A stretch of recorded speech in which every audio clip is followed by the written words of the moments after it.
अस्सलाम वालेकुम जी। आज हमारा जो लेक्चर है वो इस्केमिक हार्ट डिज़ीज़ पे है। और इस्केमिक हार्ट डिज़ीज़ आपने इसके बारे में काफ़ी सारे मुझसे क्वेश्चंस पूछे थे लास्ट लेक्चर में, लेकिन इंशाल्लाह इस लेक्चर को सुनने के बाद बहुत सारे क्वेश्चंस जो आपके दिमाग में थे वो सारे सॉल्व हो जाएंगे। बिकॉज बहुत सारी ऐसी बातें हैं जो लास्ट लेक्चर में नहीं की गई थी इस्केमिक हार्ट डिज़ीज़ से रिलेटेड, लेकिन आज हम तफसील से इस्केमिक हार्ट डिज़ीज़ को डिस्कस करेंगे। और इस्केमिक हार्ट डिजीज़ को अब बहुत सारे नाम से पहले जाना जाता था। पहले इसको एथरोस्क्लेरोटिक डिजीज़ भी कहा जाता था, लेकिन बाद में पता चला कि एथरोस्क्लेरोसिस जो है वो एक कॉज है इस्केमिक हार्ट डिजीज़ का, इटसेल्फ इस्केमिक हार्ट डिजीज़ नहीं है। बहुत सारी रीजंस हैं और एथरोस्क्लेरोसिस भी जो है वो कॉमनेस्ट रीज़न है, लेकिन ये रीज़न है, ये कॉज है, इटसेल्फ ये कोई इस्केमिक हार्ट डिजीज़ नहीं है। लेकिन ये है कि इसको एथरोस्क्लेरोटिक डिजीज़ से भी जाना जाएगा, कोरोनरी आर्टरी डिजीज़ से भी इसको डिनोट किया जाता है, कोरोनरी आर्टरी सिंड्रोम में भी इसको इंक्लूड किया जाता है अगर इसके साथ अनस्टेबल एंजाइना को डाल दिया जाए। तो ये इंटरचेंजेबली कोई ना कोई टर्म इसके लिए इस्तेमाल की जाती है। तो अगर आप कोई और टर्म वहाँ पे पढ़ें तो आप उसको इस्केमिक हार्ट डिजीज़ ही समझिएगा। Imbalance between coronary oxygen supply and demand, मेरे ख्याल से ये बात हमने बहुत अच्छे तरीके से मैंने आपको समझा दी है कि अगर कोई पेशेंट है, अगर कोई इंसान है जिसको ऑलरेडी कोई हार्ट कॉम्प्रोमाइज़ है और अगर वो कोई एक्सर्शन करे या वो अपने कोई भी पेरिफेरल मसल्स ज़्यादा इस्तेमाल करेगा, अगर वो जिम जाता है और अपने कहीं जॉगिंग करता है या ट्रेडमिल पे जॉग करता है, तो अगर उसको उसके मसल्स के लेग के मसल्स ज़्यादा एक्सर्ट करेंगे, ज़्यादा काम करेंगे, तो उनको ज़्यादा एटीपी चाहिए होगा और ज़्यादा एटीपी चाहिए होगा तो ऑब्वियसली एडीपी से उसको हाइड्रोफॉस्फोराइलेशन होनी है उसकी। वो जो हाइड्रोफॉस्फोराइलेशन है उसको ऑक्सीडेटिव फॉस्फोराइलेशन की ज़रूरत है, ताकि वो ऑक्सीडेटिव फॉस्फोराइलेशन में जो ऑक्सीजन का इस्तेमाल है वो बहुत ज़रूरी है। और ताकि वो जो एटीपी बने और वो एडीपी से जब एटीपी बनेंगे तो ऑब्वियसली वो आपके मसल्स को मिलेंगे और आपके मसल्स ज़्यादा एक्सर्शन कर सकते हैं, ज़्यादा काम कर सकते हैं। बट अगर ऑक्सीजन नहीं available for that oxidative phosphorylation तो एडीपी से एटीपी नहीं बनेगा, और एडीपी से अगर एटीपी नहीं बनेगा तो आपके उन मसल्स के लिए ऑब्वियसली उन मसल्स के लिए एनर्जी अवेलेबल नहीं होगी। तो जो डिमांड हमने बढ़ा दी है ऑक्सीजन की, मसल्स को एक्सर्ट करके, मसल्स से काम ज़्यादा लेके, जॉग करके या कोई भी हमने काम करके जिसमें मसल ज़्यादा स्ट्रेस में आ गए हैं, तो उसको ज़्यादा एटीपी चाहिए। तो हमने जब एटीपी की डिमांड बढ़ाई है तो हमें फिर ब्लड सप्लाई की डिमांड भी बढ़ानी चाहिए, हमें ब्लड सप्लाई भी पीछे से बढ़ानी चाहिए। लेकिन ब्लड सप्लाई नहीं बढ़ रही because of any cause, atherosclerosis है, कोई भी इस्केमिक हार्ट डिजीज की रीजन है, उसकी वजह से जब नहीं बढ़ेगा, जब सप्लाई नहीं बढ़ेगी और आगे से ऑक्सीजन डिमांड बढ़ जाएगी, तो ये जो इम्बैलेंस पैदा होगा ये आपको एंजाइना करवाएगा और ये आपको इस्केमिक हार्ट डिजीज की तरफ ले जाएगा। Most common cause is coronary atherosclerotic disease, ठीक है। Rupture of a plaque, thrombus formation. कोई भी प्लैक तब बनता है जब एंडोथेलियम की, आर्टरी के एंडोथेलियम की कंटिन्यूशन डिस्टर्ब होती है, ठीक है। जब उनकी कंटिन्यूशन डिस्टर्ब होगी, जब उसकी कंसिस्टेंसी डिस्टर्ब होगी एंडोथेलियम की, तो वहाँ पे प्लैक बनेगा। चाहे वो एथेरोस्क्लेरोटिक प्लैक हो या सिंपल एथीरोमा हो, ठीक है। चाहे वो प्लैक जो है फिब्रिन क्लॉट बना रहा हो या फिर ऊपर से फिब्रिन स्टेबलाइजेशन हो रही हो, लेकिन अगर वहाँ पे प्लैक बनेगा तो ऑब्वियसली आर्टीरियल डैमेज आएगा, और जब आर्टीरियल डैमेज आएगा और वो प्लैक बनेगा तो ऑब्वियसली सप्लाई जो है वो डिक्रीज हो जाएगी, और जब सप्लाई डिक्रीज होगी तो अक्यूट एक्लूजन हो जाएगी आपकी आर्टरी की, ठीक है। देखें जी, बड़ी खूबसूरत डायग्राम है ये, देखें ये क्रॉस सेक्शन है लेफ्ट वेंट्रिकल का किसी पेशेंट का, कि ऑब्वियसली हमारे लिए तो लर्न करने के लिए तो बहुत अच्छी डायग्राम है, लेकिन if you are suffering from it तो फिर तो बड़ी डेंजरस चीज़ है और बड़े अफसोसनाक हालत है। आप ज़रा देखें इस लेफ्ट वेंट्रिकल के अराउंड फैट, देखें कितना फैट था उस पेशेंट में, ठीक है। और ये जो जहाँ पे एरो है, ये स्पेशली एरो जो है, ये जगह देखिए कि बाकी सारी रेड आपको नजर आ रहा है, वो एरिया जो है वो वाइटिश फाइब्रोटिक प्लैक बना हुआ है वहां पे। वो जो वाइटिश प्लैक बना हुआ है ये इन्फाक्टेड मसल है, ये इन्फाक्टेड हार्ट वॉल है, लेफ्ट वेंट्रिकल का ये क्रॉस सेक्शन है। अच्छा जी, मैंने जहाँ तक यहाँ बात कर ली, मैं आपको यहाँ पे ना थोड़ा सा समझाता जाऊँ कि क्लॉट बनता कैसे है। देखिए, मैं ये कहता हूँ कि ये एक वॉल की दो ये हमने एक आर्टीरियल वॉल बना लिया, ये एक आर्टरी है, ठीक है। हमने यहाँ पे कहा कि यहाँ पे कुछ थोड़ा बहुत डैमेज हुआ, ठीक है। ये यहाँ पे डैमेज हुआ, यहाँ पे कोई एथिरोमा बन रहा है या एथ्रोस्क्लेरोटिक प्लैक बन रहा है, या फिर कोई पेशेंट है वो सिगरेट स्मोकिंग करता है, उसकी वजह से यहाँ पे प्लैक बन गया, एंडोथेलियम डैमेज हुई और प्लैक बन गया, या फिर यहाँ पे किसी भी किस्म के डैमेज की वजह से एंडोथेलियल एक्सपोज हुई, कोलेजन एक्सपोज हुआ और फिब्रिन क्लॉट आ गया, कुछ भी हो रहा है यहाँ पे, ठीक है। अच्छा चले हम सबसे पहले तो बात करते हैं कि यहाँ पे हमें ये हुआ कि प्लैक इस तरह से बना कि वहाँ पे कोई भी डैमेज हुआ है, एंडोथेलियम एक्सपोज हुई है, एंडोथेलियम एक्सपोज हुआ है तो वॉन विली ब्रेंड फैक्टर आया है, वॉन विली ब्रेंड फैक्टर आएगा तो उसने सबसे पहले क्या करना है, उसने प्लेटलेट्स को रिक्रूट करना है, ठीक है। वॉन विली ब्रेंड फैक्टर ने प्लेटलेट्स को रिक्रूट करना है, उसने ये कहना है कि भाई यहाँ पे प्लेटलेट्स को उसने अपनी तरफ बुला लेना है कि यहाँ पे एंडोथेलियम डैमेज हो गई है और यहाँ पे आए और यहाँ पे आके क्लॉट बनाएं ताकि यहाँ से ऊजिंग ऑफ ब्लड ना हो, ठीक है। अच्छा, हमने पहले वहाँ पे सारे प्लेटलेट्स ले आए, ठीक है। जब हम वहाँ पे सारे प्लेटलेट्स ले आएंगे तो उसके बाद क्या होगा, जब हमारे प्लेटलेट्स ले आएंगे तो आपको मैंने अगली बात ये बताई थी कि उसके बाद ऑब्वियसली जब प्लेटलेट्स आ जाएंगे तो फिर प्लेटलेट सिर्फ प्लग बनाएंगे, which is a very very very loose clot कह सकते हैं, लेकिन इसको हम एग्जैक्टली क्लॉट नहीं कहेंगे, मैं आपको समझाने के लिए बता रहा हूँ कि एक लूज सा प्लग बनेगा, एक जो कि कोई बहुत ज़्यादा वाइब्रेंट नहीं है, बहुत ज़्यादा मजबूत नहीं है, और अगर ब्लीडिंग थोड़ी सी भी ज़्यादा हुई तो ये प्लग भी साथ ही बह जाएगा, और अगर ये प्लग भी साथ बह गया तो वहाँ पे क्लॉटिंग कैसे होगी, वहाँ पे वो आर्टीरियल जो डैमेज है उसको कवर किस तरह किया जाएगा, ठीक है। अच्छा, अब यहाँ पे प्लेटलेट्स आ गए, जो प्लेटलेट चीज बनाते हैं उसको हम प्लग कहते हैं, लेकिन जब फिब्रिन ऊपर आ जाएगा तो फिर हम कहते हैं अब क्लॉट है, क्योंकि फिब्रिन किस चीज के बाद बनता है, इंट्रिंसिक और एक्सट्रिंसिक पैथवे के बाद बनता है जिसमें थ्रोम्बिन की इन्वॉल्वमेंट है। जब क्लॉटिंग फैक्टर्स इन्वॉल्व हो जाएं तो फिर हम कहते हैं कि क्लॉट बन रहा है, और जहां सिर्फ प्लेटलेट्स इन्वॉल्व हों वहां पे हम कहते हैं कि प्लेटलेट प्लग बन रहा है, तो बड़ा लूज सा प्लग बना हुआ है। फिर क्या होगा, ये प्लेटलेट्स रिक्रूट करेंगे, ये platelets with the help of calcium, with the help of thrombin, ये प्लेटलेट्स रिक्रूट करेंगे एक्सट्रिंसिक इंट्रिंसिक पाथवे को, और फिर थ्रोम्बिन की मदद से फिब्रिन क्लॉट को अपनी तरफ बुलाएंगे। तो फिर इससे क्या होगा कि आपका जो फिब्रिनोजिन से फिब्रिन बनना शुरू हो जाएगा, ठीक है। फिब्रिनोजिन से फिब्रिन, अब मैं यहाँ पे रेड में बना देता हूँ, ठीक है। यहाँ पे फिर ऊपर ये फिब्रिन आ गया, ठीक है। हमने फिब्रिन के बारे में क्या पढ़ा था, हमने फिब्रिन के बारे में पढ़ा था कि ये स्टेबलाइज करता है आपके क्लॉट को, ठीक है। तो ये एक्चुअली स्टेबलाइजर है,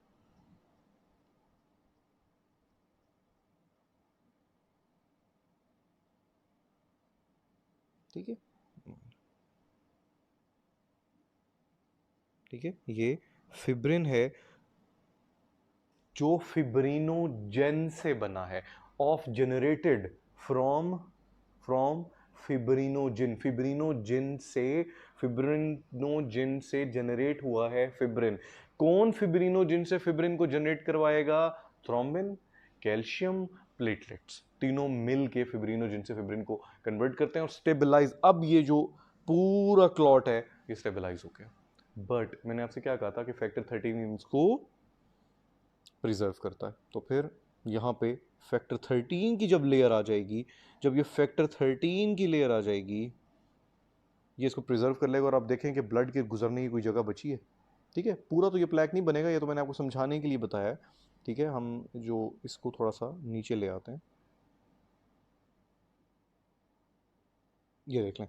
अब आप ये देखें कि टोटल जो जगह है ब्लड के गुजरने की वो सिर्फ ये बची है, सिर्फ ये, और ये पूरे का पूरा प्लैक बना हुआ है, पूरे का पूरा क्लॉट बना हुआ है कि जो प्रॉब्लम क्रिएट कर रहा है और एक्लूड कर रहा है आपकी आर्टरी को। 13 जो है वो इसको स्टेबलाइज करेगा। ये जो प्लेटलेट्स हैं, सबसे पहले प्लेटलेट्स आएंगे, देखें किसी भी वजह से एंडोथेलियल डैमेज होगी, क्लॉट यूं ही बनेगा।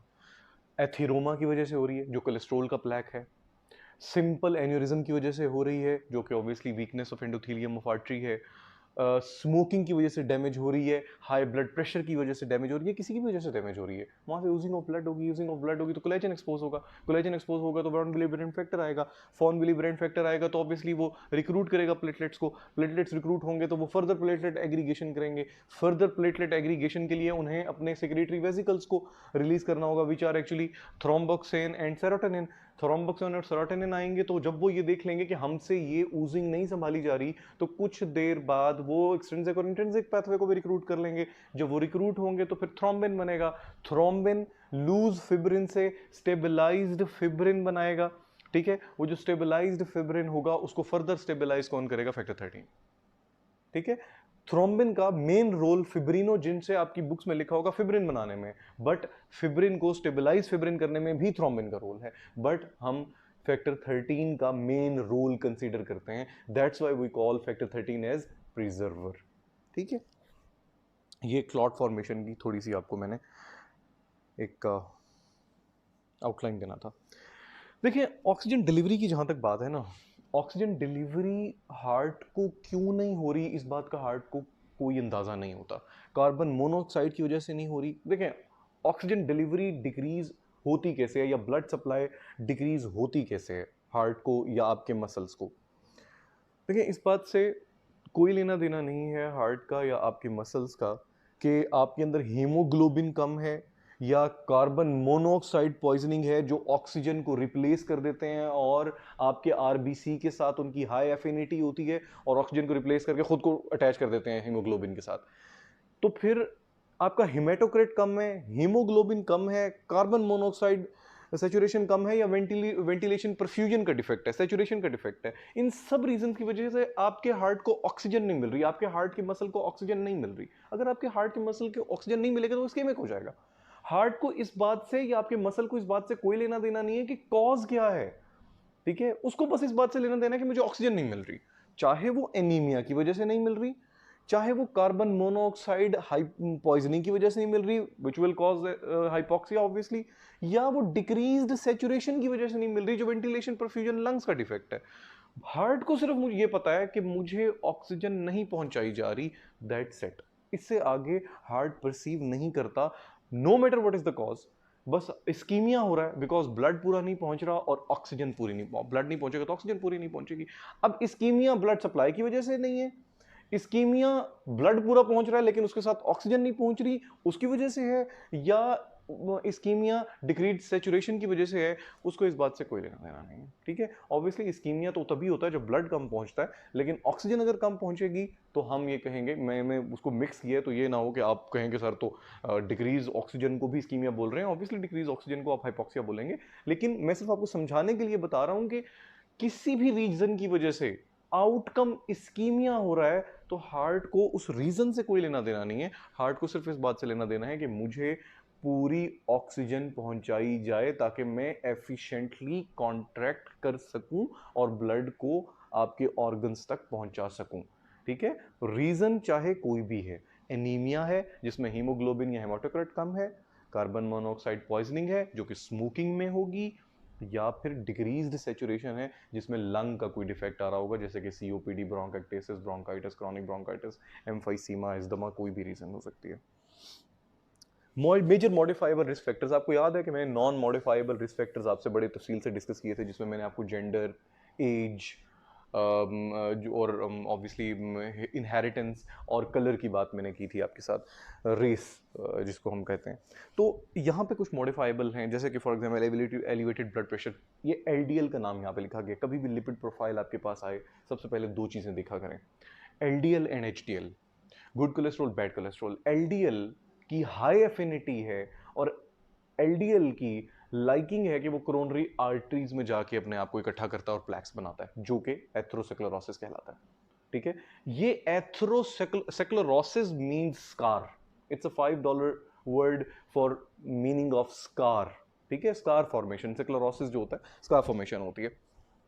स्क्लेरोटिक प्लैक बनेगा और एलडीएल को स्क्लेरोटिक प्लैक बनाने का बहुत शौक है कोरोनरी आर्टरीज में। हर कोलेस्ट्रोल या कुछ ऐसे एंजाइम्स या न्यूरोट्रांसमीटर्स या कोई भी हार्मोन्स हों, उनकी कुछ स्पेसिफिक जगह होती हैं जहाँ पे वो ज़्यादा एफिशिएंटली एक्ट करते हैं, और एलडीएल ज़्यादा एफिशिएंटली डैमेज कर सकता है आपकी कोरोनरी आर्टरीज को, क्योंकि ये वहाँ पे ज़्यादा अच्छे तरीके से एथेरोमा बिल्डअप कर लेता है। ठीक है, इसलिए एलडीएल को सबसे पहले देखा जाता है कि ये कंट्रोल में रहे। At the same time HDL को भी देखा जाता है कि गुड कोलेस्ट्रॉल अबव 40 होना चाहिए, और आपका जो एम होना चाहिए एलडीएल का वो लेस देन 100 होना चाहिए। डिफरेंट लैब्स की डिफरेंट होती हैं, लेकिन मैं आपको इंटरनेशनल बता रहा हूँ, अमेरिकन बता रहा हूँ। ठीक है, एलडीएल जो है वो लेस देन 100 आपका एम होना चाहिए। हाँ, अगर कोई कोमोर्बिडिटी नहीं है, अगर कोई कोमोर्बिडिटी है जैसे कि आपको कोई शुगर या ब्लड प्रेशर है, तो लेस देन 70 आपका गोल होना चाहिए एलडीएल का। और अगर एचडीएल कोई और प्रॉब्लम नहीं है, तो गुड कोलेस्ट्रॉल जो है हमेशा अबव 40 होना बहुत जरूरी है। बट आखिरी बात कोलेस्ट्रॉल के बारे में बहुत इंपॉर्टेंट याद रखिएगा, लाइफ सेविंग अगर कोई कोलेस्ट्रॉल है तो वो आपका एलडीएल को कम करना लाइफ सेविंग हो सकता है। एचडीएल ज्यादा करने से आपकी लाइफ नहीं बचेगी। It's good for health, it's good for obviously efficiency of arteries, patency of artery, so it will not decrease the likelihood of saving you from death। ठीक है, एलडीएल का जो है वो अगर उसे आप कम कर देंगे तो वो आपके लिए लेस फेटल करार पा सकता है, लेकिन अगर आप एचडीएल जितना मर्जी रेज कर दें, ये आपका risk factor, fatal risk factor कम नहीं करता। ठीक है,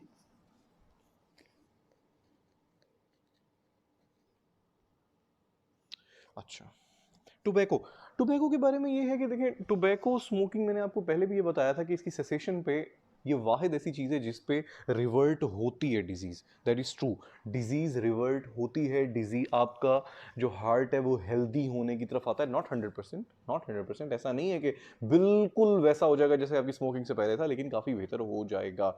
स्मोकिंग बहुत डिफरेंट तरीके से आपको बहुत सारी रीजंस हैं स्मोकिंग की जो आपको अफेक्ट करती हैं। ऑब्वियसली इसमें कहा यह जाता है कि 5000 से अबव केमिकल्स हैं जो डिफरेंट डिजीजेस करवाती हैं।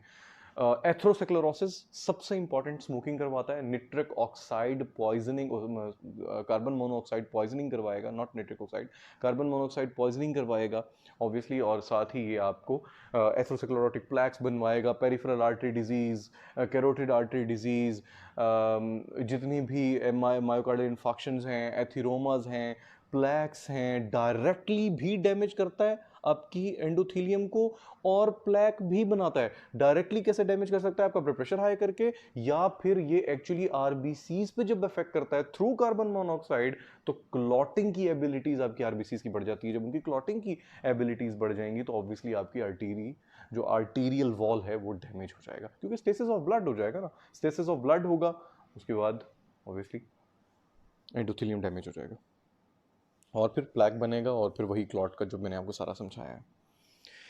हाइपरटेंशन, कोलेस्ट्रोल और हाइपरटेंशन का बड़ा खूबसूरत ताल्लुक है। किस तरह से? कहा यह जाता है कि अगर आप वेट लूज करें और फैट लूज करें तो 1 kg पे 1 mmHg ब्लड प्रेशर आपका नीचे आता है। गोल ब्लड प्रेशर का इन हेल्दी इंडिविजुअल 140/90 है according to American. But goal जिस पेशेंट में कोई और मॉर्बिडिटी हो, जैसे हाइपरटेंशन हो या फिर डायबिटीज़ हो, उसमें ये कहा जाता है कि 130/80 एम होना चाहिए। ये आपको मैं रफली बता रहा हूँ। डिफरेंट गाइडलाइंस है, ब्रिटिशर्स की तो बहुत ही डिफरेंट गाइडलाइंस है, वो तो 139/89 पे आ जाते हैं। ठीक है, लेकिन इनकी अमेरिकन की इस तरह की गाइडलाइन है कि 140/90 हेल्दी इंडिविजुअल, याद रखिएगा। और अगर कोई मॉर्बिडिटी चल रही है ओल्ड एज में तो 130/80। तो फिर अगर आप फैट लूज करें तो आपकी हाइपरटेंशन बेहतर हो सकती है। कहा यह जाता है कि आफ्टर 40 एवरी ईयर आपके दोनों किडनीज 1% डैमेज होते हैं। तो आप ये सोचेंगे, अगर हमारे पेरेंट्स, जैसे मेरी मदर जो हैं इस वक्त 63 की हैं, तो 63 साल की उम्र में, इसका मतलब है दोनों किडनीज 23% डैमेज है बिकॉज ऑफ द एज। तो फिर उनको हाइपरटेंशन भी है। तो स्ट्रिक्टली हाइपरटेंशन कंट्रोल होनी चाहिए विद कोलेस्ट्रॉल। दोनों जब कंट्रोल रहेंगे तो फिर आपकी किडनीज भी बची रहेंगी। Physical inactivity, obviously physical inactivity होगी तो फिर आपकी ब्लड सप्लाई सही तरह से नहीं हो सकती क्योंकि क्लॉटिंग शुरू हो जाएगी, स्टेसिस ऑफ ब्लड शुरू हो जाएगा। आप भागते दौड़ते हैं, आपका हार्ट ज़्यादा काम करता है और आपकी ब्लड सप्लाई बहुत अच्छी पूरे ब्रेन को भी पहुंचती है और पेरिफेरल मसल्स तक भी पहुंचती है, पेरिफेरल एरियाज तक भी पहुंचती है। बट अगर आपने ये बिल्कुल भी नहीं किया, आप बिल्कुल बेड रिडन हैं, हिलते जुलते नहीं हैं, तो ऑब्वियसली आप वेट गेन करना शुरू करेंगे। वेट गेन करना शुरू करेंगे तो कोलेस्ट्रॉल प्लैक्स के लिए आप रिस्क फैक्टर्स क्रिएट कर रहे हैं, और जब वो रिस्क फैक्टर्स क्रिएट होंगे तो अल्टीमेटली आप इस्कीमिक हार्ट डिजीज और स्ट्रोक की तरफ जाना शुरू हो जाएंगे। ठीक है, एक्सरसाइज स्पेशली एचडीएल को ऊपर लेके जाती है, वेट लूज स्पेशली एलडीएल को नीचे लेके आता है। ठीक है, हाँ, अनकंट्रोलेबल बिल्कुल जी, एज है, सेक्स है, इनहेरिटेंस है, हम इसको बहुत ज़्यादा डिस्कस कर चुके हैं, मैं इसको इस स्लाइड को और डिस्कस नहीं करूँगा। ठीक है, ये देख लीजिए। अच्छा, क्लिनिकल केस बड़ा इंटरेस्टिंग केस है, ज़रा सुनिए। 62-year-old male presents with substernal chest pain. याद रखिए 62 साल का आदमी है, ओल्ड है, ओल्ड 62 साल का, ऑब्वियसली ये इस वक्त ओल्ड है। ठीक है, पता चल गया आपको, और मेल है। एज जेंडर देख लें, बिल्कुल ये जा रहा है इस्कीमिक हार्ट डिजीज की तरफ। ठीक है, सबस्टर्नल चेस्ट पेन भी है, डेफिनेटली जा रहा है। With exertion and relieved by rest, क्या है ये, खुद ही गौर कीजिएगा, एंजाइना। ठीक है, he has been having the on and off for 8 months। ठीक है, 8 months से ऑन एंड ऑफ पेन है इसको। ठीक है, इससे आपको क्या पता चलता है, इस बात पे जरा गौर कीजिएगा, ये ऑन एंड ऑफ पेन पे। ठीक है, क्योंकि इससे मैं आपको आगे बताऊंगा कि क्या मतलब है, उसने ये लिखा क्यों है। अच्छा, on and off for 8 months and the last episode occurred 3 days ago while he was running to the bus। ठीक है, ऑक्सर्शन थी, भाग रहा था, that was the cause of pain। he has a history of well controlled diabetes and dyslipidemia। देखिए जरा, मतलब ये तो सिनेरियो कितना स्ट्रेट फॉरवर्ड है ना, हमें वो सारी दुनिया की रीजंस दे रहा है जिससे बात जा रही है कि इस बंदे को तो इस्केमिक हार्ट डिजीज है भाई। The vital signs physical examination ECG are normal, an exercise stress test is done and shows a 2 millimeters ST segment depression। ये बड़ी इंपॉर्टेंट बात थी, इस पे आगे सारा लेक्चर अब चलना शुरू होगा, इस बात पे गौर कीजिएगा। He is a history of well controlled diabetes dyslipidaemia, पढ़ लिया। वाइटल साइंस, उसका ब्लड प्रेशर और रेस्पिरेटरी रेट और जितने भी वाइटल साइंस वो सब कुछ नॉर्मल है, ईसीजी भी नॉर्मल है। जब एंजाइना के पेन में हमने ऊपर पढ़ा है कि रिलीव्ड बाय रेस्ट है, जब वो एट रेस्ट बिल्कुल ठीक हो जाएगा, आप जितनी मर्जी ईसीजी करें वो नॉर्मल आएगा, वो नॉर्मल ही आएगी, क्योंकि वो it has been relieved now ना, क्योंकि वो बैठ गया है। अब सप्लाई पूरी हो गई है, ऑक्सीजन डिमांड जो थी वो कम हो गई क्योंकि वो बैठ गया, अब एक्सर्शन नहीं है, तो ऑक्सीजन डिमांड एंड सप्लाई बिल्कुल मीट कर गए, अब कोई इंबैलेंस नहीं है। अब आप जितनी मर्जी ईसीजी कर लें वो नॉर्मल आएगी। फिर ऐसे पेशेंट में हमें क्या करना चाहिए, हम कैसे डायग्नोस करेंगे कि इसको हार्ट का मसला है या नहीं, जब वो हमारे पास आया है, अब तो उसको एंजाइना हो ही नहीं रहा, because he is at rest now. If he is at rest now, हमें कैसे डायग्नोस करना है, उसकी ईसीजी नॉर्मल, वो बंदा बिल्कुल ठीक, सिम्टम कोई आ नहीं रहा, पेन उसको हो नहीं रहा, उसके लिए फिर हम एक्सरसाइज स्ट्रेस टेस्ट करवाते हैं। हम जानबूझ के उसको ट्रेडमिल पे चढ़ाते हैं और साथ हॉल्टर मॉनिटरिंग लगाते हैं, और फिर हम ये देखते हैं कि जब वो भागता है ट्रेडमिल पे, तो फिर उस एक्सर्शन से क्या उसको ईसीजी चेंजेस आते हैं, और उसको आते हैं। नीचे लिखा कि जैसे ही हमने उसको स्ट्रेस टेस्ट किया, हमें 2 मिलीमीटर एसटी सेगमेंट डिप्रेशन मिला, that means ischaemic heart disease positive है, इस्कीमिक हार्ट डिजीज इस पेशेंट में है। ठीक है, इस्कीमिया इसको हो रहा है। बट यहां क्वेश्चन ये है कि क्या इसको एंजाइना स्टेबल है या अनस्टेबल है। हमने ऊपर डेफिनेशन पढ़ी तो हमें यह पता चला कि इसको स्टेबल एंजाइना है। कभी भी अनस्टेबल एंजाइना 8 महीने तक नहीं चलेगा। अनस्टेबल एंजाइना की डेफिनेशन है, it will be new in onset, it will get worse no matter आप रेस्ट कर रहे हैं या नहीं, और ये रेस्ट पेन भी होगा, ये वर्स से वर्स होता जाएगा, रिलीव नहीं होगा, एट रेस्ट भी कंटिन्यूड रहेगा, और ये न्यू ऑनसेट पेन होगा, 8 महीने पुराना नहीं होगा।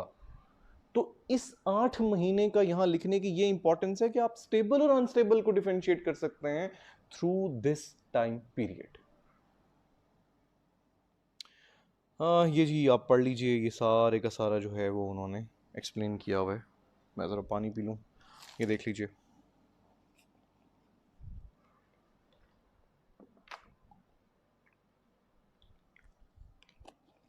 इस स्लाइड को अच्छे से पढ़िए, इस स्लाइड के बारे में आपसे मैं क्लास में पूछूंगा, ठीक है, क्योंकि इसमें जो कुछ लिखा हुआ है मैंने सारा आपको बताया हुआ है। Pain is usually predictable after a certain amount of exertion. Obviously जब आप एक्सर्शन करेंगे, आप ऑक्सीजन डिमांड बढ़ाएंगे, सप्लाई वही की वही है, डिमांड बढ़ी है, पेन हो जाएगा क्योंकि इम्बैलेंस आ जाएगा। एटिपिकल सिम्टम्स क्या होते हैं? वो न्यूरोपैथिक सिम्टम्स होते हैं, न्यूरोपैथिक पेन होती है। एटिपिकल सिम्टम इसको भी कहते हैं कि एट रेस्ट आपको पेन होता रहे, तो हम कहते हैं ये एटिपिकल सिम्टम है। फिजिकल एग्जामिनेशन में मैंने आपको एक दफ़ा जब क्लास स्टार्ट की थी तो मैंने आपको ये इंटरेस्टिंग इफेक्ट बताया था कि फिजिकल एग्जामिनेशन मोस्टली नॉर्मली होता है, ठीक है। हाँ, S4 गैलप आ सकता है, S4 गैलप आ सकता है। हाइपरटेंशन के मरीज में मैंने आपसे कहा था कॉमन कॉज है, S4 गैलप आता है। लेकिन S4 गैलप की इंपॉर्टेंस पता है क्यों नहीं है? इसलिए नहीं है क्योंकि आप ऑलरेडी हाइपरटेंशन को ट्रीट कर रहे होते हैं, तो you do not have to do anything else to treat S4 gallop. आप हाइपरटेंशन ठीक करें, S4 गैलप ठीक हो जाएगा। Laboratory studies and diagnosis, ECG obviously changes आएंगी। Usually ST segment depression. Why not elevation? Because this is just an ischemic heart disease. This is not infarction. Criteria for positive stress test, ये जी stress test की positivity ये होगा अगर stress test में हमने उसको ट्रेडमिल पे चढ़ाया, जैसे ही वो एक्सर्शन हुई, वो थका, 2 मिलीमीटर ST सेगमेंट डिप्रेशन आना शुरू हो गया ECG पे। जैसे ही ST सेगमेंट डिप्रेशन ECG पे आना शुरू होगा, हमें पता चल जाएगा इसको इस्कीमिक डिजीज पॉजिटिव है, या फिर वो हाइपोटेंसिव हो जाए। Y hypotensive? बड़ी इंटरेस्टिंग बात है ये। हाइपोटेंशन तब होती है जब हार्ट ज्यादा काम करने लग जाता है, हद से ज्यादा काम करने लग जाता है, तो हाइपोटेंशन होना शुरू होती है। जब हार्ट पूरी तरीके से बीटिंग तो बहुत फास्ट कर रहा होता है लेकिन ब्लड अच्छे तरीके से नहीं फेंक पा रहा होता। क्यों?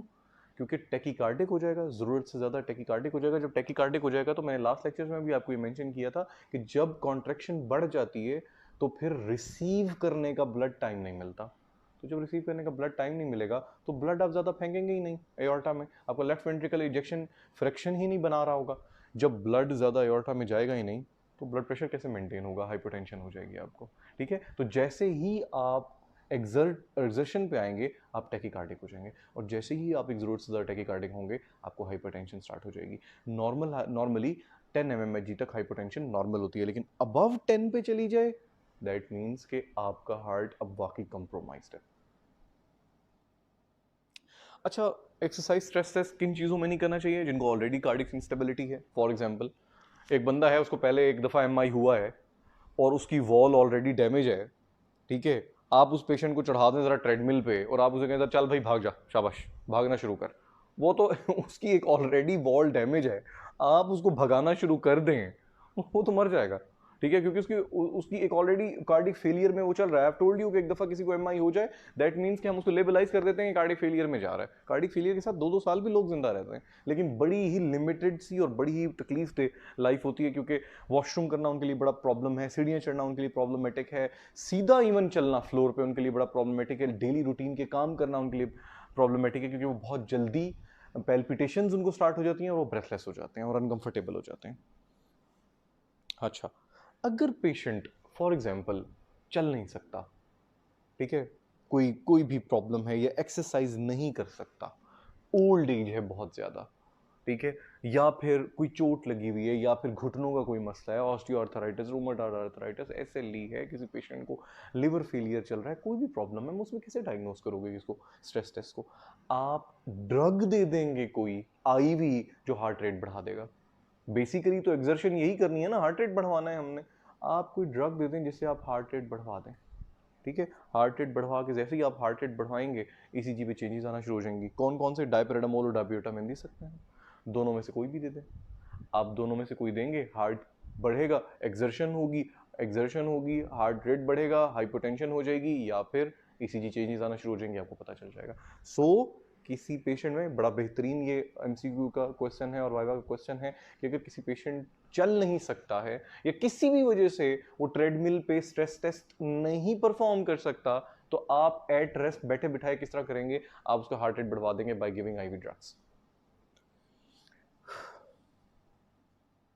लेफ्ट बंडल ब्रांच ब्लॉक इसके बारे में ये कहा जाता है कि लेफ्ट बंडल ब्रांच ब्लॉक अगर किसी हमको हो रहा है या किसी को वॉल ब्लॉक्स हैं, लेफ्ट बंडल ब्रांच ब्लॉक्स में मूवमेंट डिफेक्ट्स आते हैं। तो किसी को अगर मूवमेंट डिफेक्ट है या उसका जो मसल जो सेल्स हैं, जो मसल सेल्स हैं वो अच्छे काम नहीं कर रहे हैं, तो उसको आप किस तरह से चेक करेंगे? उसको हम न्यूक्लियर स्ट्रेस इमेजिंग के थ्रू हम चेक करेंगे। जब हम उस पेशेंट की हम ना बेसिकली ईसीजी नहीं पढ़ सकते left bundle branch block patient की, उसकी ईसीजी बड़ी टिपिकल आती है। अब एक already left bundle branch block के साथ पेशेंट जा रहा है, हम उसका एक्यूट जो हार्ट अटैक है वो कैसे चेक करें? मतलब उसको पहले ही लेफ्ट बंडल ब्रांच ब्लॉक चल रहा है, ठीक है, उसको पहले ही लेफ्ट बंडल ब्रांच ब्लॉक क्या है ये हम आगे पढ़ेंगे, ठीक है। वो लेफ्ट बंडल ब्रांच ब्लॉक में ये होता है कि करंट जो है वो लेफ्ट साइड ऑफ हार्ट की तरफ नहीं जाता, जो इलेक्ट्रोफिजियोलॉजी है हार्ट की वो सही तरह से ट्रांसफर नहीं होती है from SA node to your left ventricle, क्योंकि लेफ्ट साइड का बंडल ब्रांच का ब्लॉक है, तो इस वजह से लेफ्ट साइड पे आपके करंट नहीं जाता है। ये आगे हमने पढ़ना है। तो लेफ्ट बंडल ब्रांच ब्लॉक में ऑलरेडी ईसीजी चेंजेस आ रही होंगी, ठीक है। अब उन पुरानी ईसीजी चेंजेस को हमने नई ईसीजी चेंजेस से कैसे डिफरेंशिएट करें, हम नहीं कर सकते। इस वजह से हम एक और काम करते हैं, हम न्यूक्लियर इमेजिंग करवा लेते हैं। हमें न्यूक्लियर इमेजिंग से क्या पता चलता है कि वो सेल्स जो डेड हैं उनको हम जब थैलियम फेंकेंगे, उनमें जब थैलियम डालेंगे आईवी, तो थैलियम उन सेल्स वो सेल्स जो डैमेज है वो थैलियम को अपटेक नहीं करेंगे, उनको अपने अंदर एब्जॉर्ब नहीं करेंगे, उनका घूंट नहीं भरेंगे। जब वो उनका घूंट नहीं भरेंगे हमें पता चल जाएगा ये सेल डेड है। फॉर एग्जाम्पल मैं कहता हूं कि 5 सेल्स जिंदा बैठे हुए हैं मसल में, 4 ने घूंट भर लिया, वो जिंदा थे, एक मरा हुआ है उसने नहीं भरा, हमें पता चल जाएगा ये सेल मरा हुआ है, ये सेल मरा हुआ है, ये सेल लेफ्ट वॉल में था, लेफ्ट वॉल डैमेज हो गई है चीज पेशेंट की। इस तरह से हमें न्यूक्लियर इमेजिंग से, न्यूक्लियर स्ट्रेस इमेजिंग से पता चल जाता है कि वॉल मोशन पता चल जाती है बेसिकली, कि 2 वॉल्स तो कॉन्ट्रैक्ट कर रही हैं, एक वॉल नहीं हिल रही होती, ठीक है। Validity of the test. अच्छा, स्ट्रेस टेस्ट की जो वैलिडिटी है, कुछ फॉल्स पॉजिटिव्स होते हैं, कुछ फॉल्स नेगेटिव्स होते हैं। एक टर्म यूज होती है कि pre test likelihood of positivity and negativity, ठीक है, pre test likelihood of the disease या pre test likelihood of the results. उसमें ये होता है कि टेस्ट करवाने से पहले ही एक लाइकलीहुड आपके दिमाग में बन जाता है टेस्ट के रिजल्ट्स के बारे में, ठीक है। फॉर एग्जाम्पल 29-year-old फीमेल है, आपके पास आई है चेस्ट पेन के साथ, 29 साल की फीमेल है, यंग है, फीमेल है, मेंस्ट्रुएटिंग वुमेन है, आपको पहले ही पता है इसमें हार्ट का प्रॉब्लम नहीं हो सकता। अगर उसमें एसटी डिप्रेशन आ गया ईसीजी में, तो आपको फौरन पता चल जाएगा ये मे बी फॉल्स है, ये टेस्ट ठीक नहीं है। अगर मैंने उसकी इकोकार्डियोग्राफी करवा दी और मुझे उसकी वॉल मोशन आगे पीछे नजर आना शुरू हो जाए, तो मैं कहूँगा मे बी यार ये ठीक नहीं है, एक और डॉक्टर से ना कंफर्म करवाना चाहिए। ये है pre test likelihood of disease, ठीक है। वो जो टेस्ट करने से पहले ही आप डिजीज के लाइकलीहुड को, रिजल्ट्स के लाइकलीहुड को एक्सपेक्ट कर लेते हैं। एक 29 साल की हेल्दी फीमेल में चेस्ट पेन हार्ट की वजह से नहीं हो सकता, तो अगर ईसीजी में एसटी डिप्रेशन आ रहे हैं तो ईसीजी रिपीट करवा लें, बजाय इसके कि उसको फौरन से एस्पिरिन देना शुरू कर दें और नाइट्रेट्स देना शुरू कर दें। आपके दिमाग में खुद होना चाहिए कि ये फॉल्स पॉजिटिव है, ये 2 मिलीमीटर डिप्रेशन ठीक नहीं है। ये एक्चुअली बताने की कोशिश की गई है। ये पढ़ लो, 29-year-old female has a routine stress test done that show a 1 millimeter ST segment depression. She has no history of chest pain. She exercises routinely, running 2-3 miles per day, 3 times a week. मतलब इसमें कोई ऐसी चीज नहीं है, कोई comorbidity नहीं, कोई ओल्ड एज नहीं, कोई जेंडर मेल नहीं, कोई इनहेरिटेंस नहीं, कोई फैमिली हिस्ट्री नहीं। हमें तो क्लियरली पता चल रहा है कि इसमें जो ये 1 मिलीमीटर डिप्रेशन है ये फॉल्स पॉजिटिव टेस्ट है। ये एक्चुअली पूछा गया है। क्वेश्चन पढ़ो, what is the most likely cause of her abnormal stress test. कोई भी और चीज हो सकती है, बट ये फॉल्स पॉजिटिव है, ये 1 मिलीमीटर डिप्रेशन फॉल्स पॉजिटिव है। फॉरन से ईसीजी रिपीट करवाएं, बजाय इसके कि एकदम एग्रेसिव ट्रीटमेंट करना शुरू कर दें। ये बताने का मकसद था। अदर स्ट्रेस टेस्ट न्यूक्लियर हो सकते हैं, मैंने आपको थैलियम के बारे में बताया है। Radioactive material used to visualise cardiac tissue perfusion, abnormal amounts of thallium are noted in areas with decrease perfusion, overall higher sensitivity. होता ये है, thallium is just like a potassium for the myocytes of heart, ठीक है। It's just like a potassium, potassium uptake जैसे myocytes करते हैं ना, heart के कार्डियोमायोसाइट्स करते हैं, इसी तरह थैलियम को भी वो बड़ा पसंद करते हैं और उनके घूंट भर लेते हैं। तो अगर थैलियम हमने दिया और उन्होंने घूंट नहीं भरा, तो दैट मीन्स कि वो सेल्स मरे हुए थे, कार्डियोमायोसाइट्स की डेथ हुई हुई है। अच्छा, दूसरी बात, ये फिर ये वो जब वो घूंट भर लेंगे ना, तो फिर हम उनकी न्यूक्लियर इमेजिंग करेंगे। हम न्यूक्लियर इमेजिंग करेंगे तो हमें वो सेल्स ब्राइट अप हो जाएंगे जिन्होंने थैलियम का घूंट भरा हुआ था उनके स्टोमक में। वैसे मैं आपको समझाने के लिए कह रहा हूँ, अल्लाह माफ करे, वहाँ बंदे तो नहीं बैठे जो बैठे पी रहे हैं, वैसे आपको बता रहा हूँ, उनके मैदे में हमें न्यूक्लियर इमेजिंग पे थैलियम मिलेगा, बाकियों के मैदे में हमें नहीं मिलेगा जो भरे हुए होंगे, क्योंकि उन्होंने घूंट ही नहीं भरा थैलियम का। एग्जैक्टली इसको इस तरह से लें कि जो थैलियम होता है, ये अगर एक बड़ा इंपॉर्टेंट सवाल यहाँ उठता है, हमें ये कैसे पता चलेगा कि ये इस्कीमिक हार्ट डिजीज की वजह से थैलियम अपटेक नहीं है या मायोकार्डियल इंफार्क्शन की वजह से नहीं है, क्योंकि दोनों में वॉल मोशन एबनॉर्मेलिटी है, दोनों में ही वॉल एबनॉर्मेलिटी होना शुरू हो जाती है। इवन इस्कीमिक हार्ट डिजीज में भी वॉल मोशन एबनॉर्मेलिटी कुछ हद तक हो जाती है। तो हमें कैसे पता चलेगा कि मायो कि टोटली डेड है या ट्रांजिएंटली वॉल मोशन डिफेक्ट है? थोड़ी देर के लिए जब इस्कीमिया हुआ है तभी वॉल मोशन की प्रॉब्लम है, अदरवाइज वॉल बिल्कुल ठीक थी। या हमें यह कैसे पता चलेगा थैलियम टेस्ट पे कि नहीं जी परमानेंटली ही वॉल डैमेज है? ये दोनों चीजों का हमें कैसे पता चलेगा? क्योंकि अगर किसी ने एक दफा घूंट भर लिया तो हमें पता चल जाएगा वायबल है, और अगर किसी ने नहीं भरा तो अगर हमें किसी ने नहीं भरा तो हमें यह कैसे पता चलेगा इसने ट्रांजिएंट इस्कीमिया की वजह से नहीं भरा या टोटल डेथ की वजह से नहीं भरा? ये थोड़ी देर के लिए बेहोश हुआ है इसलिए इसने घूंट नहीं भरा, या फिर इसने सेल ने अपटेक इसलिए नहीं की क्योंकि ये कंप्लीटली डेड है? ये हमें कैसे पता चलेगा? इसकी बड़ी आसान सी एक तरीका है, वेट कर लें, वेट करें, वेट करें, वेट करें, आखिर जब इस्कीमिया टलेगा और रीपरफ्यूजन होगी थैलियम का, वो घूंट भर लेंगे। और अगर वो थैलियम सेल्स ने अपटेक कर लिया तो इसका मतलब है कि वो ट्रांजिएंट इस्कीमिक हार्ट अटैक हुआ था, ठीक है, छोटा सा हार्ट अटैक हुआ था, वो अनस्टेबल एंजाइना था, वो इस्कीमिक हार्ट डिजीज थी। और अगर बहुत देर वेट करने के बाद भी थैलियम स्कैन अपटेक नहीं हुआ सेल्स के, दैट मींस कंप्लीटली इन्फेक्टेड है, मसल की डेथ हुई हुई है। डब्यूटामीन, एडेनोसिन, ये पढ़ लीजिए, ये सारी बात मैं आपको समझा चुका हूँ। इस स्लाइड को मैं एलएमएस पे अपलोड भी कर लूंगा, वहां से भी इसको पढ़ लीजिएगा। इन्वेजिव टेस्टिंग एंड थेरेप्यूटिक्स, हमने रिजल्ट निकाला कि एक पेशेंट था, उसको वाकई प्रॉब्लम था और उसका स्ट्रेस टेस्ट पॉजिटिव आ चुका है। अब हमें क्या करना है? जब स्ट्रेस टेस्ट पॉजिटिव आता है तो एक दफ़ा एक कोई डिज़न मास्टर थे या सोक्रेटिस थे, मुझे अब याद नहीं है, उन्होंने ये कहा था कि difficult disease needs aggressive treatment, ठीक है, दे नीड, जो बहुत मुश्किल डिजीज होते हैं they need very difficult treatments, aggressive treatments, interventional treatments, ठीक है। तो जितनी बुरी डिजीज होगी, जितनी सवियर डिजीज होगी, उतने ही अग्रेसिव ट्रीटमेंट्स होंगे। तो ऑब्वियसली अगर आपका स्ट्रेस टेस्ट पॉजिटिव आ जाता है तो फिर आपको क्या करना पड़ेगा? स्ट्रेस पॉजिटिव आएगा, आपको एंजियोग्राफी करनी होगी। अगर वहाँ पे प्लैक बना हुआ है और वो स्टेबलाइज्ड है, ठीक है, फैक्टर 13 जो है वो उस पर आ चुका है, स्ट्रेप्टोकाइनेस, फिब्रिनोलाइटिक, प्लाज्मिनोजन एक्टिवेटर नहीं तोड़ पा रहा है, तो फिर you will balloon that artery open and you will place the stunt in it. बस स्टंटिंग कर दें, ओपन कर दें।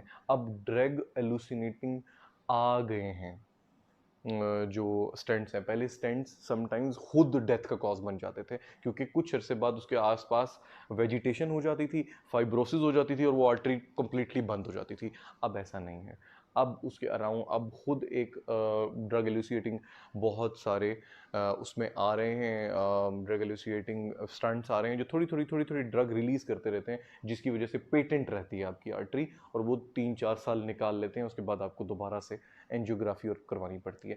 एंजियोग्राफी में सिर्फ आप देखते हैं, अगर आपने परफॉर्म कर ली स्टंटिंग, एंजियोग्राफी में तो आपने सिर्फ आर्टरी को देखना होता है। अगर आपने उसको बलून ओपन कर लिया है और आपने स्टंट प्लेसमेंट कर ली है, if you will balloon it open and you will place a stent, then this is called angioplasty. Angio जो बाईपास है, कैबेज जिसको कहते हैं, क्रोनरी आर्टरी बाईपास जो होती है, ग्राफ्टिंग होती है, वो एक डिफरेंट चीज़ है, ठीक है, वो एक डिफरेंट चीज़ है, उसमें कुछ और होता है, कैबेज कहते हैं उसको, वो मैं आपको बताता हूँ। आपने एंजियोग्राफी की, आपको आपने एंजियोग्राफी पे ये देखा कि 3 वेजल्स बंद हैं, ये इंडिकेशन है कि बाईपास ग्राफ्टिंग की जाए। यहाँ पे आपने स्टंटिंग नहीं करनी, इतनी ज्यादा स्टंटिंग आप नहीं कर सकते। 3 वेजल्स को 2 जगह आप स्टंट लगा दें, 6 स्टंट्स आप लगा दें, बीच में से 1 या 2 स्टंट तो बंद हो जाएंगे, और बंद हो जाएंगे तो पेशेंट की डेथ हो जाएगी। आप उन आर्टरीज को कंप्लीटली बंद करके नई आर्टरीज लगा दें, आप उस रूट को बाईपास करते हैं। जैसे आप लोग यहाँ से, हम ये कहते हैं कि अगर हमने लाहौर आना है, लाहौर में एंटर होना है और आपको डायरेक्टली एयरपोर्ट जाना है, तो आप रिंग रोड बाईपास ले लें, आप बीच में से ना आए, आप एक साइड से रोड ले लें जो आपको सिटी में एंटर हुए बगैर ही सिटी को बाईपास करती हुई एयरपोर्ट ले जाएगी। सो एक्चुअली कैबेज बाईपास, किसी का हम सुनते हैं ना उसका यार वो बाईपास है, उसका वो हार्ट का मसला था, बाईपास है। बाईपास का मतलब ये है कि आपने एक्चुअल आर्टरीज को बंद करके नई आर्टरीज से बाईपास बना दिए, और अब उस बाईपास से ही ट्रैफिक हार्ट तक पहुंचेगी। वो ट्रैफिक क्या है? ब्लड है। अब वो नए जगह से ब्लड आपके हार्ट तक पहुंचेगा। तो बाईपास आपने तब करना है जब आपकी 3 वेसल डिजीज हो, या फिर 2 वेसल डिजीज हो, साथ आपको हाइपरटेंशन या डायबिटीज हो, मोस्टली डायबिटीज। ठीक है, अगर आपको नहीं भी है 3 वेसल डिजीज, तो 2 वेसल के साथ आपको डायबिटीज अगर है तो भी आपको कैबेज करवा लेना चाहिए, क्योंकि 2 वेसल डिजीज के साथ अगर डायबिटीज आपको है तो ये 2 वेसल भी डेंजरस हैं। आपको फॉरन स्टंटिंग नहीं करवानी चाहिए, स्टंटिंग नुकसानदेह होगी, बाईपास करवा लें। हाँ, 1 वेसल डिजीज है, 2 वेसल डिजीज है, सिंपल एंजियोप्लास्टी करवा के स्टंट डलवा लें, बस। ये इंडिकेशंस थी। ट्रीटमेंट जी, स्टेबल एंजाइना का क्या ट्रीटमेंट हो सकता है? आप लोगों में से कोई नाइट्रेट्स की लास्ट टाइम लेक्चर में बात कर रहा था, नाइट्रोग्लिसरीन। ऑब्वियसली आप नाइट्रोग्लिसरीन देंगे, बट मैं आपसे ये कह रहा था it is not life saving, it is pain relieving. ठीक है, लाइफ सेविंग क्या है? Beta blockers, aspirin life saving है। स्टैटिन उस सूरत में कि ऑलरेडी हाइपरलिपिडीमिया है, डिसलिपिडीमिया है, फिर स्टैटिन भी लाइफ सेविंग है। ठीक है, और लाइफ सेविंग क्या है? Angioplasty life saving, ACE inhibitor life saving. ये सारी चीज़ें जो मैंने मेंशन की हैं ये वाकई लाइफ सेविंग है। ये आप किसी को दें, क्लोपिडोग्रल प्लेवेक्स के नाम से आती है, वो सिर्फ अब तब देते हैं जब आप एस्प्रिन नहीं ले सकते। एस्प्रिन की कोई प्रॉब्लम है, आपको टाइप 1 हाइपर सेंसिटिविटी है, आप एस्प्रिन ले सकते हैं, तो फिर आप क्लोपिडोग्रल लेते हैं। ये एस्प्रिन ने क्या करना है? बेसिकली एस्प्रिन ने वो क्लॉट नहीं बनने देना, खून पतला रखना है। ठीक है, स्ट्रेप्टोकाइनेस का भी यही काम है, लेकिन ये क्लॉट फर्दर नहीं बनने देती। ये फिब्रिनोलाइटिक नहीं है, एंटीथ्रोम्बिन है। ठीक है, तो एस्प्रिन अगर कंट्राइंडिकेटेड है तो क्लोपिडोग्रल, नहीं तो एस्प्रिन देंगे। और लाइफ सेविंग कौन कौन सी है? बीटा ब्लॉकर लाइफ सेविंग है, एस्प्रिन लाइफ सेविंग है, और एस इनहिबिटर्स लाइफ सेविंग है, और एंजियोप्लास्टी लाइफ सेविंग है। ठीक है,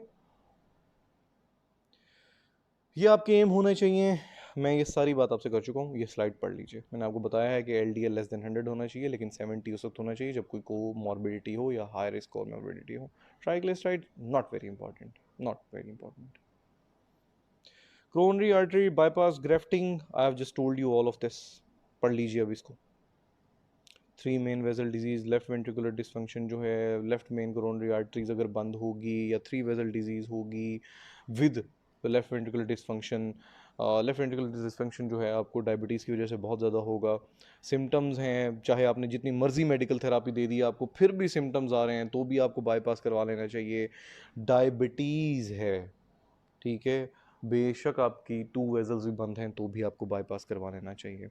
ठीक है, और अगर आपको लो इजेक्शन फ्रैक्शन है, even after angioplasty, even after stunting, तो भी आप कैबेज करवा लें। परकुटेनियस कोरोनरी इंटरवेंशन, ये स्टेंट प्लेसमेंट को कहते हैं। सिंपल एंजियोप्लास्टी को हमने एक खूबसूरत और मुश्किल वर्ड देने के लिए परकुटेनियस कोरोनरी इंटरवेंशन कह दिया। ये हमारा आज का लेक्चर था। Thank you very much.